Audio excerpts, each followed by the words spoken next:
السلام علیکم پیارے بچوں، امید ہے آپ سب خیریت سے ہوں گے۔ آج ہم نے جو سبق پڑھنا ہے وہ ہے غزوہ احد۔ مدینہ منورہ کے شمال میں 5 کلومیٹر کے فاصلے پر ایک پہاڑ ہے جسے احد کہتے ہیں۔ اسی پہاڑ کے دامن میں کفار مکہ اور مسلمانوں کے درمیان دوسرا معرکہ پیش آیا جسے غزوہ احد کہتے ہیں۔ غزوہ احد کے اسباب کیا تھے؟ کس وجہ سے غزوہ بدر پیش آیا؟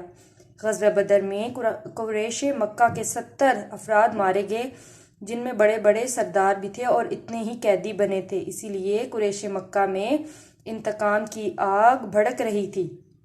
یہود کی دلی ہمدردیاں کفار مکہ کے ساتھ تھیں۔ انہوں نے قریش کو بدر کے مقتولین کا بدلہ لینے پر اکسایا اور مدد کا وعدہ بھی کیا۔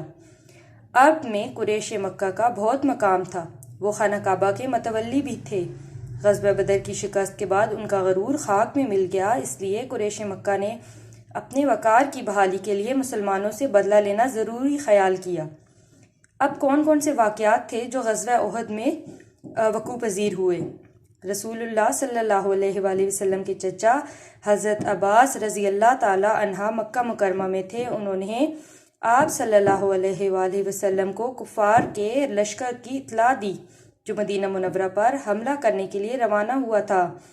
آپ صلی اللہ علیہ وآلہ وسلم نے اطلاع ملتے ہی چند صحابہ کرام رضی اللہ تعالی عنہم کو حالات کا جائزہ لینے کے لیے بھیجا۔ معلوم ہوا کہ کفار کا لشکر مدینہ منورہ کے قریب پہنچ چکا ہے۔ آپ صلی اللہ علیہ وآلہ وسلم نے صحابہ کرام رضی اللہ تعالی عنہم کو مسجد نبوی میں مشورے کے لیے جمع کیا۔